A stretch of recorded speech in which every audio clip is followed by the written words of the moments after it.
Friends, आप सभी का स्वागत है हमारे चैनल पर। आज हम लोग पढ़ने वाले हैं क्लास 10 का चैप्टर 1 जो कि है वास्तविक संख्याएं। क्या आप लोग जानते हैं वास्तविक संख्याएं किसे कहते हैं? जी हाँ, वास्तविक संख्याएं परिमेय संख्याएं और अपरिमेय संख्याओं का संग्रह होता है। अगर आप लोग परिमेय संख्याएं और अपरिमेय संख्या के बारे में नहीं जानते हैं तो मेरा पिछला वीडियो आप लोग देख सकते हैं। मैंने परिमेय और अपरिमेय के बारे में एक बहुत अच्छा वीडियो बना चुका है जिसको आप देख सकते हैं।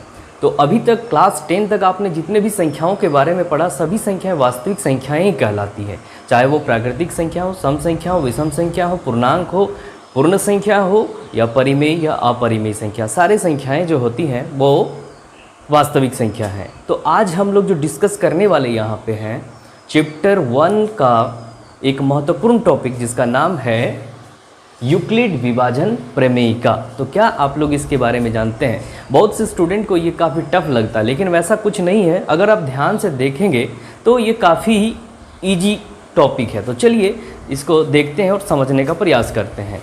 तो यूक्लिड विभाजन प्रमेयिका क्या होता है? a is equal to b q plus r. ठीक है, a is equal to b q plus r, जहाँ पे ये जो r है, r का जो वैल्यू होगा, r का जो मान होगा वो क्या होता है? वो 0 के बराबर होता है या 0 से बड़ा होता है या फिर b से छोटा होता है। ठीक है, b से छोटा होगा,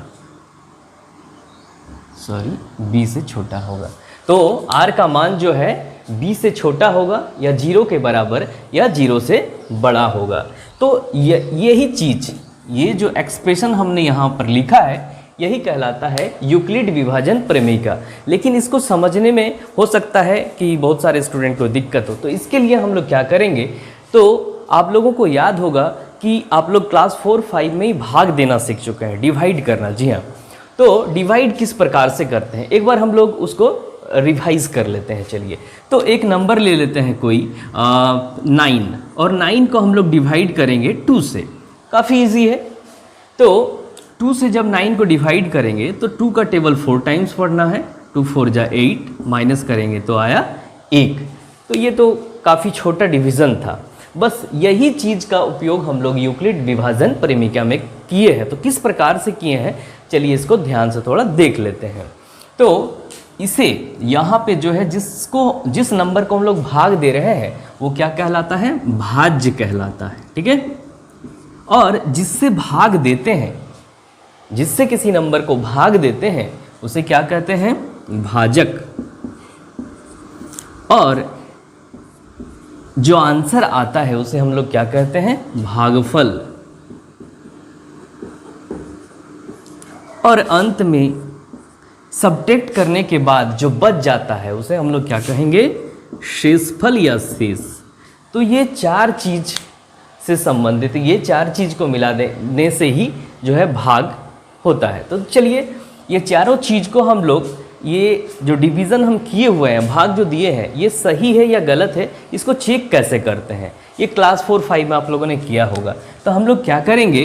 तो ये 2 और 4 को मल्टीप्लाई कर देते हैं, तो 4 दूने 8 और शेष को जोड़ देते हैं। तो 4 दूने 8 प्लस 1 9 हो गया। देखिए यहाँ पे भाज्य में 9 है। तो ये एक रूल था जो हम लोग वेरीफाई करने के लिए, भाग को चेक करने के लिए क्या हमने सही भाग बनाया है या गलत, इसका उपयोग हम लोग क्लास 4-5 में करते थे। उसी चीज़ का उपयोग हम लोग अब क्लास 10 में एक अलग रूप में करने वाले हैं। तो वो फॉर्मूला क्या था? भाज्य बराबर भाजक गुना भागफल जोड़ शेष। ये फॉर्मूला आप लोगों ने पढ़ा होगा और यही चीज़ अभी हम लोग पढ़ने वाले हैं, लेकिन इसका नाम हो जाएगा यूक्लिड विभाजन प्रमेयिका। तो चलिए यहाँ पे a जो है वो क्या है? भाज्य है। ये b जो है भाजक है, q जो है भागफल है और r क्या है? शेष है या शेषफल है। तो इस चीज़ को यहाँ पे हम लोग दिखाएं। अब एक चीज़ और देख लेंगे यहाँ पे, जो ये जहाँ r is greater than equal to 0 और लेस देन b क्यों लिखे हैं? तो यहाँ जो डिवाइड किए हैं हम, शेषफल क्या आया है? 1। तो ये शेषफल जो है हमेशा, शेषफल क्या होता है? तो जिस नंबर से भाग देते हैं उससे छोटा होगा और शून्य के बराबर, मतलब शेषफल शून्य भी आ सकता है या शून्य से बड़ा भी हो सकता है, लेकिन हमेशा जिस नंबर से भाग देते हैं यानी कि भाजक से छोटा होगा। तो यहाँ पे मेरा भाजक क्या है, b, इसीलिए मैंने यहाँ पे r को क्या दिखाया है कि r हमेशा भाजक से छोटा यानी कि b से छोटा होगा और r का मान हमेशा या तो 0 होगा या 0 से बड़ा होगा। तो यही चीज़ जो यहाँ पे हम लोग देख रहे हैं उसी को हम लोग एक एक्सप्रेशन के थ्रू से यहाँ पे दिखाए हैं और यही चीज़ कहलाता है यूक्लिड विभाजन प्रमेय।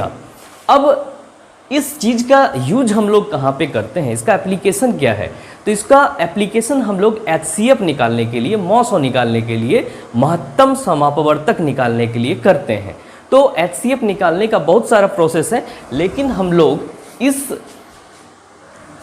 चैप्टर में इस मेथड का यूज करने वाले यूक्लिड विभाजन प्रमेय का, जिसको हम लोग लॉन्ग डिवीजन मेथड भी कहते हैं।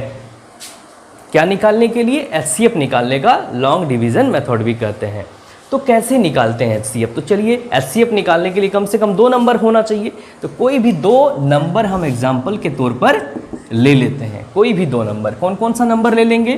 तो ले लेते हैं एक 12 और दूसरा हम लेते हैं 36। ठीक है, ये दोनों संख्या का हमें HCF निकालना। कैसे करेंगे? तो हम जो दोनों में से जो छोटा नंबर है उससे बड़े नंबर को भाग देना है। तो चलिए यहाँ पे हम 12 लिख लिए और यहाँ पे 36 लिख लिए। ठीक है, तो 12 या 36 ये तो यहीं पे कट गया यानी कि शेषफल 0 आ गया। तो जब शेषफल 0 आ जाता है तो जो भाजक मेरा होता है वही उसका HCF हो जाता है। ठीक है, ये काफ़ी छोटा प्रश्न था। अब अगर हम दूसरे तरह का प्रश्न लेंगे तो उसको कैसे बनाते हैं, चलिए दूसरा एग्जाम्पल लेते हैं और बढ़िया से हम लोग समझने का प्रयास करेंगे। ये तो काफ़ी छोटा था इसीलिए कुछ उसमें प्रोसेस हुआ ही नहीं। तो चलिए एक लेंगे हम लोग 12 या 10 ले लेते हैं, 10 यहीं पे लिख लेते हैं, 10 और 96, 10 और 96। ठीक है, तो 10 छोटा है और 96 बड़ा है। 10 से भाग देंगे, कितने बार जाएगा? तो 10 नाम 90, माइनस करेंगे तो 6 आया। तो देखिए यहाँ पे शेषफल 6 आ गया। अब इसको कैसे करेंगे? HCF निकालना है हमको, तो डिवाइड नहीं करना था, लेकिन इस मेथड का यूक्लिड विभाजन प्रमेय का यूज करके हमें इसका HCF निकालना है। इसमें तो काफ़ी इजी था, 12 फर्स्ट स्टेप में ही मेरा आंसर आ गया। लेकिन इस तरह के प्रश्न को कैसे करेंगे? तो देखिए यहाँ पे हमने भाग दिया, भाग देने के बाद सब्ट्रैक्ट किया तो आया 6। अब ये आगे बढ़ नहीं रहा है, हमें पॉइंट दशमलव रूप में आंसर लाना नहीं है। तो क्या करेंगे हम? फिर से यहाँ पे इस 10 को जो भाजक था वो यहाँ आ जाएगा और 6 से 10 को भाग देंगे। इस तरह से ये आगे बढ़ता जाएगा। तो जो चीज़ हम यहाँ पे किए हुए हैं इसको हम लोग यूक्लिड विभाजन प्रमेय में इस फॉर्म में कैसे लिखते हैं। तो चलिए देखते हैं। सबसे पहले मेरा नंबर क्या था, जो बड़ा नंबर था दोनों गिवन में से, तो 96। तो 96 को हम लोग कैसे लिख सकते हैं? तो भाज्य बराबर भाजक, भाजक मेरा क्या था? तो 10। तो 10 गुना भागफल कितना आया? 9। तो यहाँ पे लिख देंगे 9 प्लस क्या होता है? शेषफल। शेषफल कितना आया? 6। ठीक है, ये पहला स्टेप जो है कंप्लीट हो चुका है। अब दूसरा स्टेप में क्या कर रहे हैं हम लोग? अब 10 को जो है यहाँ पे ले गए, मैंने 10 जो मेरा भाज्य था, भाजक था वो मेरा भाज्य बन गया और जो शेषफल था वो भाजक बन गया। अब जब 10 को 6 से भाग देंगे तो कितना बार जाएगा? एक बार। 6 गुना 1 6।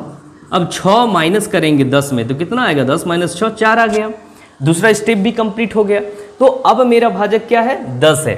ठीक है, जो भाजक यहाँ पे फर्स्ट स्टेप में, सेकंड में क्या हो गया? वो भाज्य। तो अब यहाँ पे 10 लिखेंगे। 10 बराबर किससे हम इसको भाग दिए? तो 6 से भाग दिए। 6 गुना भागफल कितना आया? 1 आया, प्लस शेषफल कितना आया? तो 4 आया। अभी भी ये कंप्लीट नहीं हुआ। ये कब कंप्लीट होता है? जब शेषफल 0 आ जाए, तब मेरा ये प्रोसेस कंप्लीट हो जाएगा। तो चलिए अब आगे देखते हैं क्या करना होगा। तो जो शेषफल आया वो मेरा बन जाएगा अब भाज्य। अब ये जो यहाँ पे जो शेषफल था या सेकेंड स्टेप का जो भाजक था वो बन जाएगा भाज्य। तो उसको हम लेंगे यहाँ पे। ठीक है, अब 4 से 6 को भाग देना है। कितने बार जाएगा? 1 बार जाएगा। अब माइनस करेंगे इसको तो आएगा 2। इस स्टेप को भी हम लोग इस नोटेशन में यहाँ पे लिख लेंगे। तो 6 बराबर क्या हो जाएगा? 4 गुना भागफल कितना? 1 प्लस शेषफल कितना? 2। तो अभी भी देख रहे हैं शून्य नहीं आया है, तो और स्टेप इसको आगे बढ़ाएंगे। अब 4 यहाँ पे आ जाएगा। अब 4 को जो है हम लोग भाग देंगे, कितने से भाग देंगे? 2 से। कितना बार? 2 बार, तो 2 दूने 4। यहाँ पे देख रहे हैं कि कट गया, खत्म हो गया, यानी कि शेषफल 0 आ गया। ठीक है, तो अब अगला स्टेप जो इसका होगा वो होगा 4 बराबर कितने से भाग दिए? 2 से भाग दिए। कितना बार गया? 2 बार गया। शेषफल कितना आया? 0 आया। तो ये तब तक हम करते रहेंगे जब तक शेषफल 0 ना आ जाए। जैसे ही शेषफल 0 आ जाएगा वैसे ही हम इसको यहाँ पे स्टॉप कर देंगे। और ये स्टॉप करने के बाद आंसर क्या होगा? तो ये जो सबसे अंतिम का जो भाजक रहेगा वही मेरा HCF होगा। इसीलिए हम यहाँ पे लिख सकते हैं कि HCF इज इक्वल टू 2। तो यहाँ पे मेरा आंसर मिल गया, HCF बराबर 2 या मौसो बराबर 2। इस प्रकार से इस विधि का उपयोग करके हम लोग HCF निकाल सकते हैं। ठीक है, अगर और कोई प्रॉब्लम हो तो आप लोग कमेंट बॉक्स पे लिखें, फिर दूसरा वीडियो बना के आप लोगों को समझाने का प्रयास करेंगे।